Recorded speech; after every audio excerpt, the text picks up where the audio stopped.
Hello, welcome to video 2, and what you'll see here is that we're going to concentrate on this area here because that actually is possibly the most important. So if we click on here, you'll see that I removed it originally, the original or last video image deliberately, because many people have got this actually showing. Now this image size is 1584 by 396 pixels, and it even tells you here. And your personal photograph is 400 by 400. What I would say there is try to take a happy smiling photograph against a plain background, and if it looks busy or you're not really that happy with it, just simply make it black and white or grey, and that'll remove a lot of things that maybe you've got some creases on a jacket or something else like this. And until you get a professional headshot done, or somebody you know who's a really good photographer takes a photograph of you, then at least it'll do to cover you. Most importantly, it's a recent one. It's not 10 years old like many on LinkedIn are, or potentially fake, with no relation to who you are as a person, because you've decided to put the picture of your last holiday there instead or something. Understand the need for privacy. What I would say there is that you can change your connection settings so that what is visible, what's not, but that's another topic for another video later. Going to the image here, for the background one, we want to edit this. Let's see if she's going to behave. And this is just one I prepared earlier. Now I actually made this with a thing called Canva, and let's just drop that in there at the minute. And what that allows you to do is to reposition it, zoom in, zoom out, etc. So we'll just leave that like that. Now I've deliberately left this area under here blank, and that's because this photograph will actually move across here when it's on a mobile phone. Now I mentioned the word Canva. It's a free tool.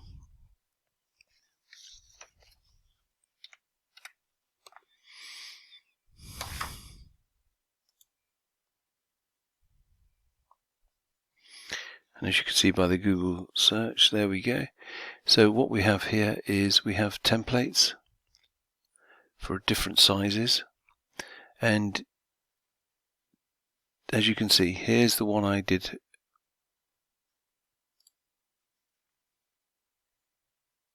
And that is the actual size that's required, 1584 by 396. You could actually amend this completely by adding images, for example, on the free account. Let's move that to free so you know what the choices are. You could do something as simple as this, key message, because you know that the photograph is going to move across with a picture of where you are. I happen to be in Zurich, and I'm trying to sort of ask people to support local businesses, because it's important because of the coronavirus problems. But you can jazz it up, or alternatively you can go through here with photographs. Again, I'll change that so that you can see, do the horizontal, and if your favorite color is pink, you can even put Our Friend the Chicken on. If you're looking, here's another one, for example, job interview. There's lots of different options you can do.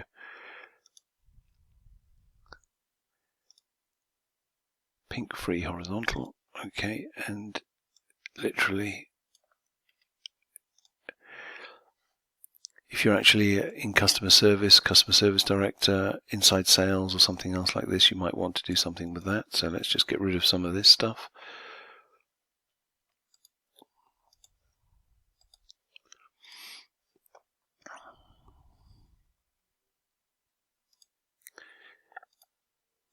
It's a very quick lesson on Canva.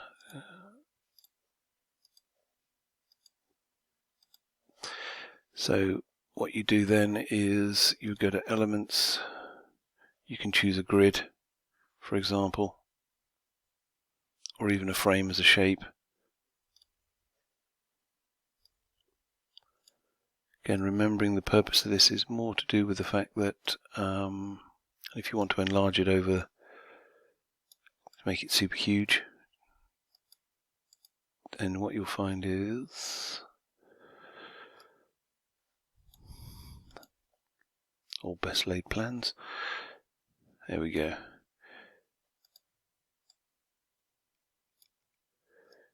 Sort of cuts it off because it's the way the frame's made. More traditional way would be something like this. Get rid of that.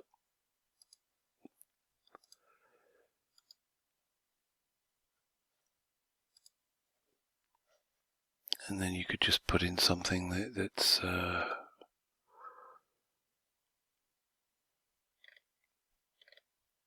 bit more interesting. Okay, but you get the idea.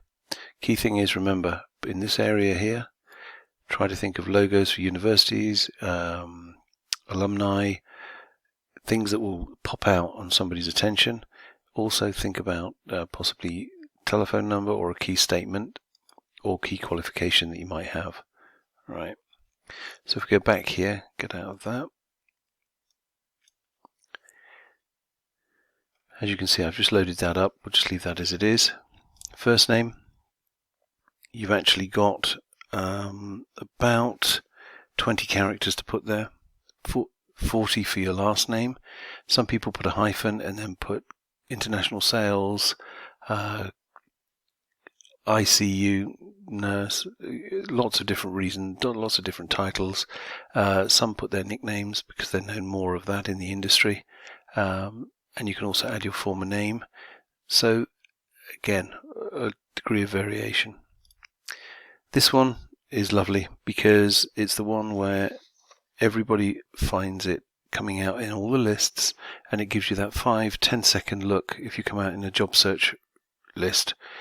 Some people go for the default, which is LinkedIn job title, and there what I would say is try to build on it a little bit.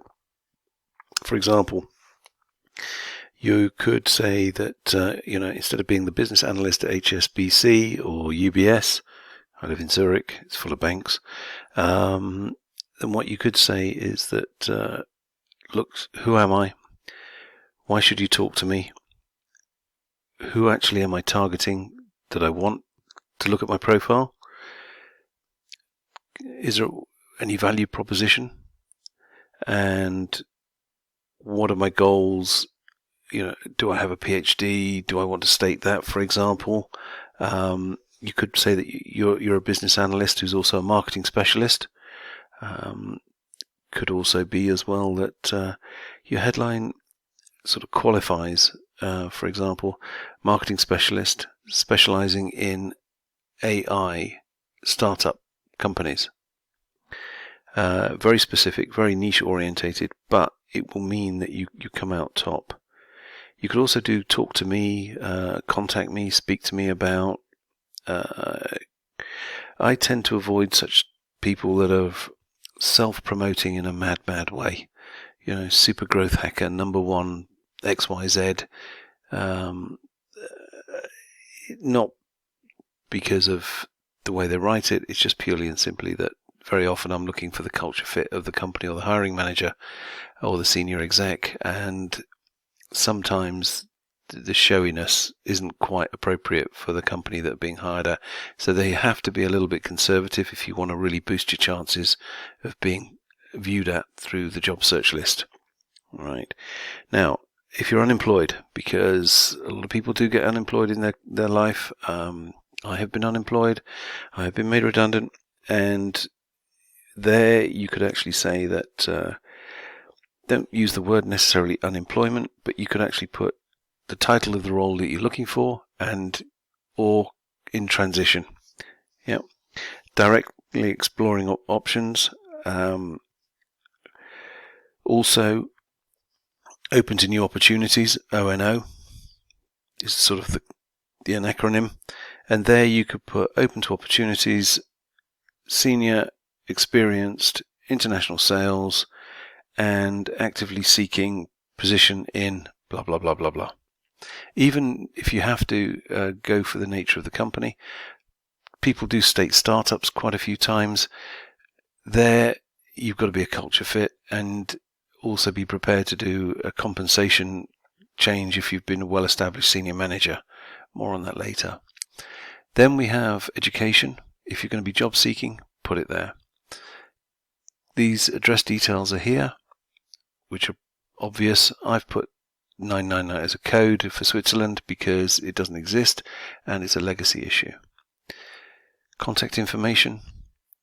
If you've got a personal website, put it in here. If you've got a key project you've worked on, like HS2 in the UK, CERN, put it in here. If you worked for NASA on a Mars lander, put it in here. Just because they're all highlights and they're actual evidence that what you later say is related to. Plus, if people are looking specifically for people related to that experience, you will come out high on the search outcomes. Birthday, I don't bother with it. Those that know me know when my birthday is. I've had enough of them and I want a lot more, but less fuss. That's all I'll say on that one. So what we've got here is Zurich Networking Group, which is a local networking group for small business. Business development, yes, I do get involved in that, mainly because of this. And the recruitment is done in the name of Travers Search. So you're limited to 3. Do think about it. You have other choices. You could put other sort of your blog. If you've got a portfolio, for example, on one of the websites, it could be Unsplash if you're a photographer, things like this. It all adds value. Put it in, because once a researcher starts digging deep on a senior level or an executive hire, we're going to be looking at that sort of stuff and going beyond Facebook. Right, so let's just do that. And then just before we close on this bit as well, I don't care about that. You might want to care about that, but the reality is 27 times more likely to be found in recruiter searches. I'd rather be found by 12 recruiters that are looking for me than 27 and find I'm having 15 wasted conversations. That's important if you're looking for a new job. Make sure it's up to date. And the other thing I would say here is that with the profile section, you will find on the intro, if you're looking for job opportunities, click on it. Add it to job titles you're looking for. Put in sensible, normal ones from the industry. Avoid things that are generic or specific to your company. Chief Humour Officer for HR. It's not necessarily going to work with 90% of the recruiters because they're actually looking for Chief Human Resources, VP HR, Director HR, etc. So think a little bit more. It does mean being a bit more standard. It does mean being a bit more conservative, but it helps. Job locations. This is really important. Many people will not hire if you're a few hours away, or you might want to relocate or alternate. Put the information in there. But if you are going to relocate, state it elsewhere on your profile. Not everybody wants a full-time job. It may be that you're a student, you're looking for an internship. Drop it in. It just helps because there are HR people that are short, possibly on certain types of people with regard to their internships. Could be engineering, could be electronics, could be anything else, and they will come looking for you. All right. So all you do is to fill that out, add it to your profile. We go into much more detail about that in the course that I run, but at the moment, for this sort of purpose, it fits. Video 3 will go into the next stages on the profile, and if you've got any questions, please just add them to the comments or pop over to EnglishRecruiter.com for the additional resources. Have a great day. Speak soon. Bye-bye.